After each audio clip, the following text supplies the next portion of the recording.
बिस्मिल्लाहिर्रहमानिर्रहीम। मैं हूं आपका physics lecturer sir Atif Mahmood. आज हम जिस टॉपिक पे लेक्चर लेने के लिए हाजिर हुए हैं वो है एरर एंड अनसर्टेनिटीज़।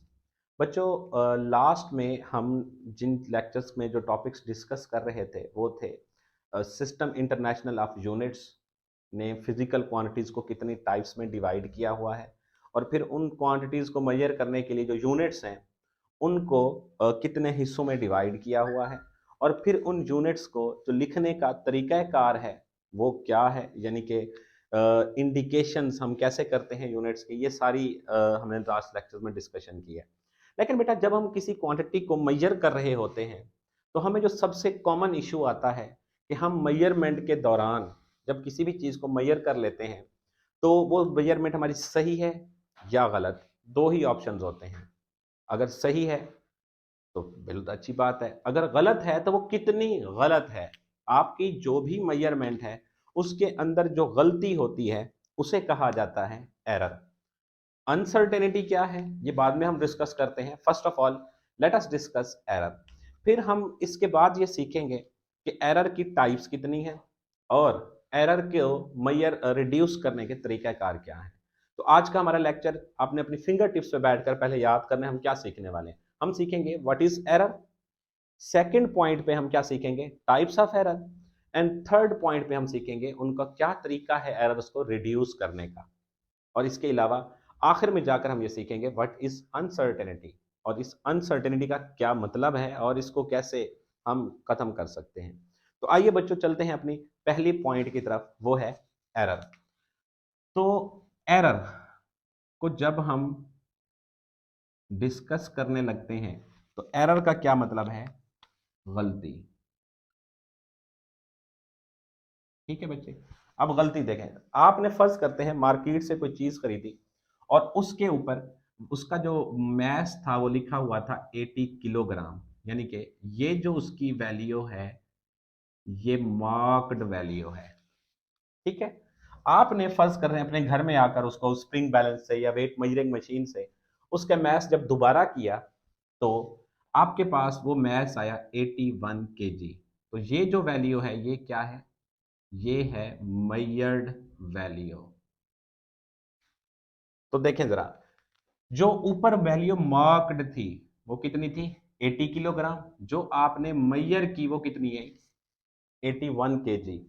तो मार्क्ड वैल्यू में और मेजर्ड वैल्यू में जो डिफरेंस आ रहा है वो कितने का है, 1 केजी का। That is error. हम जब भी कोई मेजरमेंट करें तो डिफरेंस बिटवीन द, क्या कहते हैं हम उसे, difference between measured value and marked value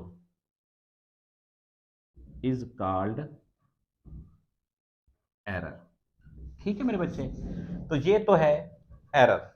अब हम ये डिस्कस करते हैं कि एरर की जो है वजूहात क्या होती हैं, यानी कि ये गलती होती क्यों है। What are the causes of error.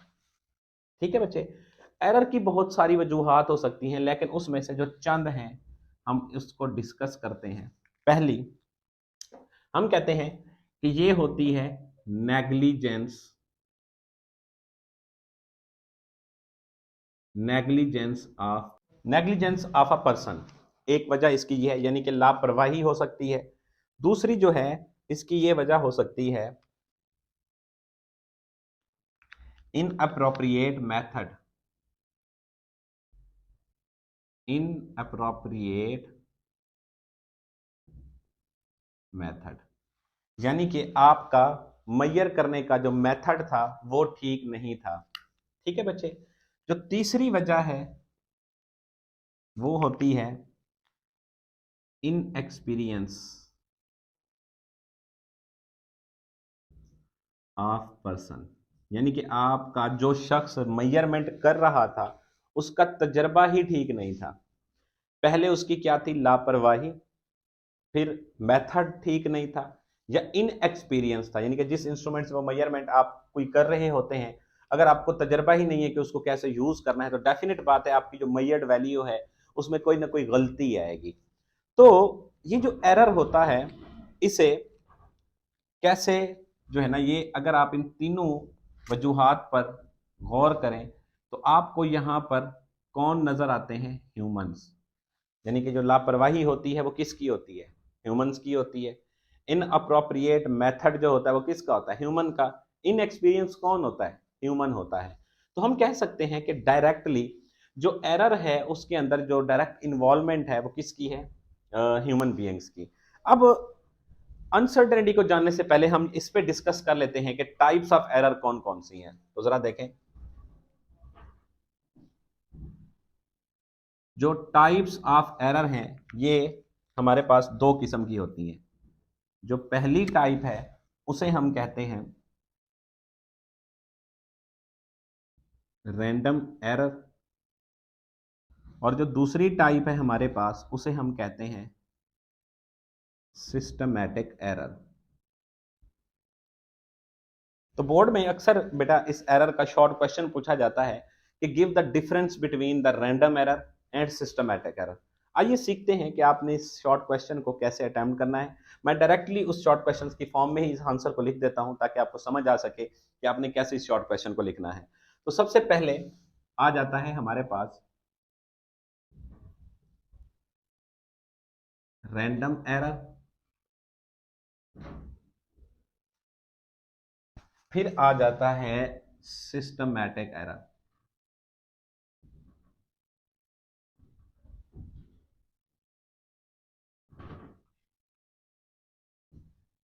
जी बच्चे, आपने जो सबसे पहला डिफरेंस इन दोनों के दरमियान लिखना है वो है डेफिनेशन का। यहां पर बीच में ऐसे आपने लाइन पुट करनी होती है डिफरेंस की फॉर्म में, और दोनों साइड पर हम इसकी क्या लिख देंगे? डेफिनेशन। तो व्हाट इज रैंडम एरर? जरा देखते हैं। कहता है कि is said to occur, random error उस वक्त होगा when repeating measurement give different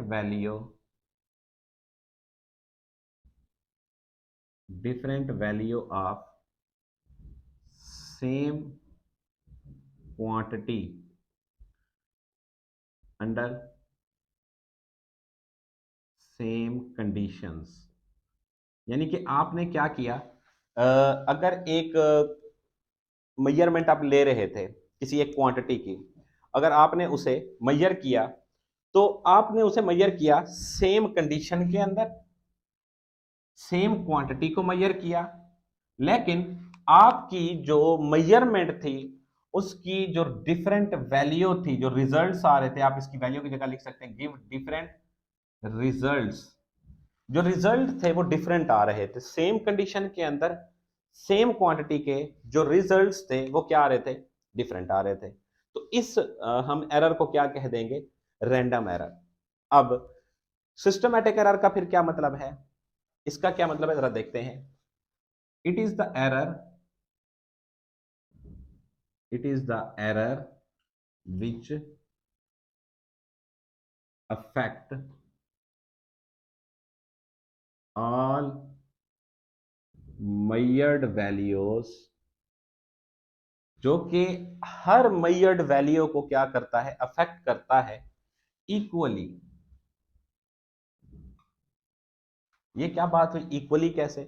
क्योंकि जो सिस्टमैटिक एरर होता है बेटे, ये अकर होता है due to the system, system of measurement, यानी कि जिस इंस्ट्रूमेंट से आप मेजर कर रहे होते हैं उसकी वजह से। अगर वो 1 मिलीमीटर किसी भी क्वांटिटी को कम मेजर कर रहा है तो आप उससे कोई भी क्वांटिटी मेजर करें, फर्ज करते हैं किसी भी चीज की तीन आपके पास डिफरेंट लेंथ के अगर रॉड्स हैं, वो तीनों रॉड्स की जो लेंथ होगी वो 1 मिलीमीटर लेस ही मेजर करेगा। एक रॉड की अगर 1 मिलीमीटर कम कर रहा है तो दूसरे की भी इतनी ही करेगा, तीसरे की भी इतनी ही करेगा। तो हम कहते हैं इट इज द एरर, यानी कि ये वो गलती है which affects all measured values equally, क्योंकि ये सिस्टम की वजह से आ रहा होता है। ठीक है बच्चे, इसे हम कौन सा एरर कहते हैं? सिस्टमैटिक एरर कहते हैं। अब इसके अंदर जो सेकंड डिफरेंस आएगा दोनों की डेफिनेशंस के बाद, वो है दोनों की वजूहात क्या हैं। ठीक है, आपको रैंडम एरर की मैं एग्जांपल देता हूं। फर्ज करते हैं मैं अगर किसी भी रजिस्टर की रेजिस्टेंस मेजर कर रहा था लेबोरेटरी के अंदर, सुबह के टाइम 8 बजे मैंने उसे मेजर किया तो वो वैल्यू आ रही थी 5 ओम। फिर मैं जब शाम को लेबोरेटरी में आया तो उस रेजिस्टेंस की जो वैल्यू थी वो बन गई 5.6 ओम। क्या हुआ? उस रजिस्टर ने बदले पड़े पड़े खुद को क्या बदल लिया? उसने कहा नहीं जी, आप सुबह में 5 ओम की दूंगा और शाम को जो है ना 5.6 ओम की दूंगा। आपको क्या वजह पता है उसकी कि वो ऐसे क्यों कर रहा है?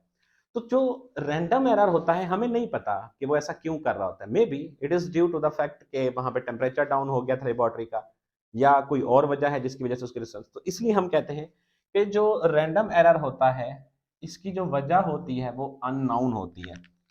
याद रखेंगे बच्चे, इसकी वजह क्या होती है? अननोन।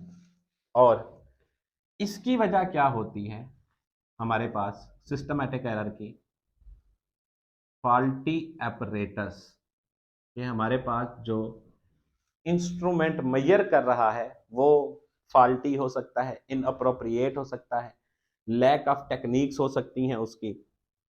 तो इन दोनों को रिड्यूस कैसे किया जाता है? फर्स्ट करते हैं हम एक सब्सटेंस उसकी वैल्यू को लेते हैं 2.1, 2.2, सॉरी 2.2, 2.1 या फिर 2.0।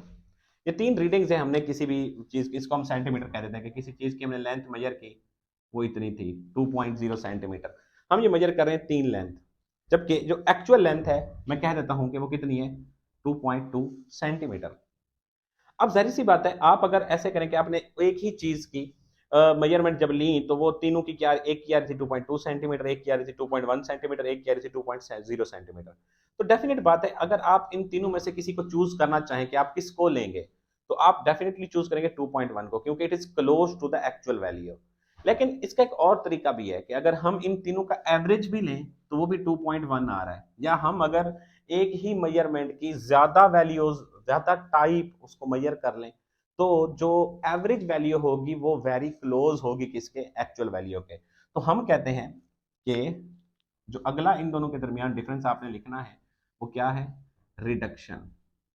कि इसको कैसे आप रिड्यूस कर सकते हैं? इसको हम करते हैं by taking average value, by taking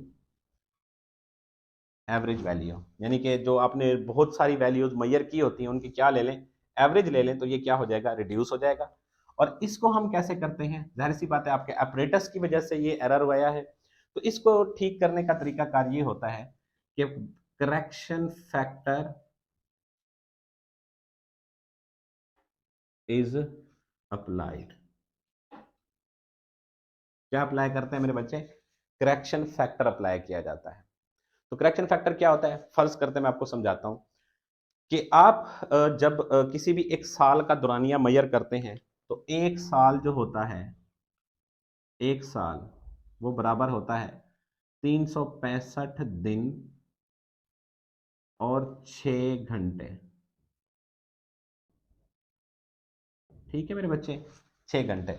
हम क्या करते हैं, हम हर साल 6 घंटे को इग्नोर करते रहते हैं। अब हर साल को हम कहते हैं वो 365 दिन का होता है, लेकिन आफ्टर एवरी 4 ईयर्स हम क्या करते हैं, हर 4 साल बाद ये जो 6 घंटे हम छोड़ते हुए आ रहे थे 4 साल बाद इनकी टोटल वैल्यू हो जाती है 24 घंटे। तो हम कहते हैं जो हर चौथा साल है वो कितने दिन का हो जाएगा? 365 से 366 दिन का, यानी कि 366 डेज का हो जाएगा, जिसे हम लीप ईयर कहते हैं। तो देखा, तो 6 घंटे हम छोड़ते हुए आ रहे थे, फोर्थ ईयर को जाके हमने करेक्शन फैक्टर 24 आवर्स का इकट्ठे अप्लाई किया तो हमारा जो टाइम के अंदर डिफरेंस आ रहा था वो खत्म हो जाता है। So this is how systematic error is reduced. अब हम डिस्कस करते हैं कि अनसर्टेनिटी क्या है। रैंडम एरर और सिस्टमैटिक की आई होप आपको अच्छे तरीके से बात समझ में आ गई होगी।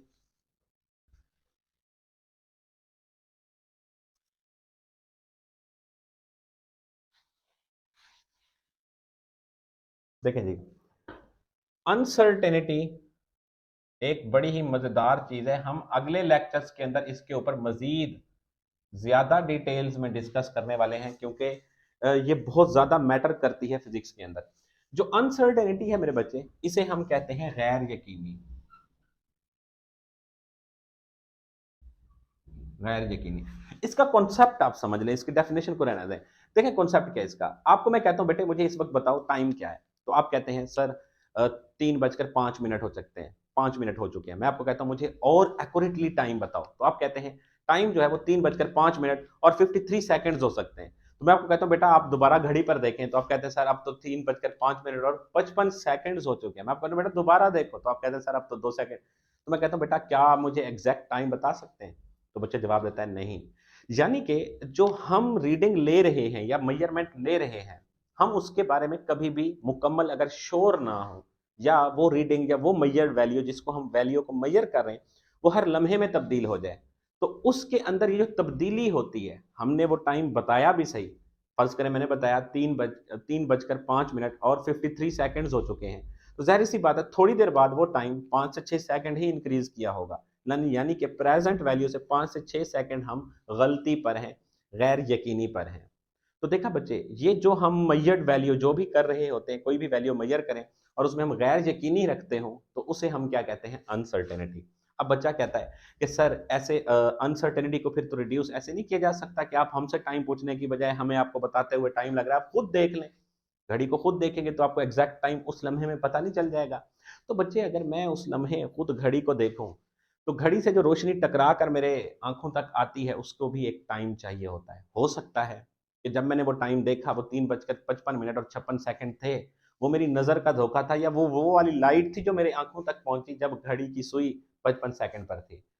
उसी लम्हे में जब वो रोशनी मेरी आंखों तक ट्रैवल कर रही थी, वो 56 सेकंड तक वो सुई मूव कर गई हो। तो मैं कभी भी इसके बारे में यकीन से नहीं कह सकता कि टाइम सर्टेनली क्या है। तो इस मैयर्ड वैल्यू में जो गैर यकीनी है मेरे बच्चे, उसे हम क्या कहते हैं? अनसर्टेनिटी। अनसर्टेनिटी की क्या वजूहात हो सकती हैं? आइए इसको डिस्कस करते हैं।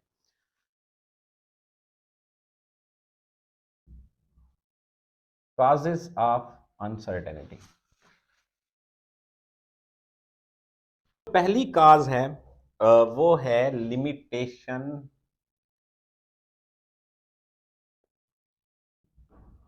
Of human senses. यानी कि जो पहले हम टाइम बता रहे थे आपको कि 3:55 और 56 सेकंड है, जाहिर सी बात हम इतना तेजी से टाइम नहीं कैलकुलेट कर सकते कि एक ही समय के अंदर हम टाइम बताएं और अभी 1 सेकंड भी ना बदला हो। तो ये हमारे सेंसेस जो अल्लाह ताला ने हमें बना दिया है, ये उनकी लिमिटेशन है। इसकी पहली वजह अनसर्टेनिटी की वो होती है लिमिटेशन ऑफ ह्यूमन सेंसेस। और उसके बाद इम्परफेक्शन ऑफ द इंस्ट्रूमेंट।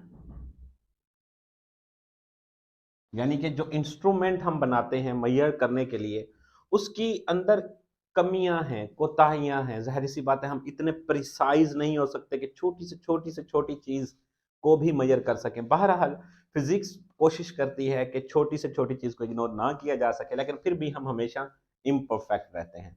तो इम्परफेक्शन ऑफ द इंस्ट्रूमेंट जिससे हम मेजरमेंट ले रहे होते हैं, ये अनसर्टेनिटी की दूसरी वजह होती है। और तीसरी होती है वेरिएशन इन नेचर।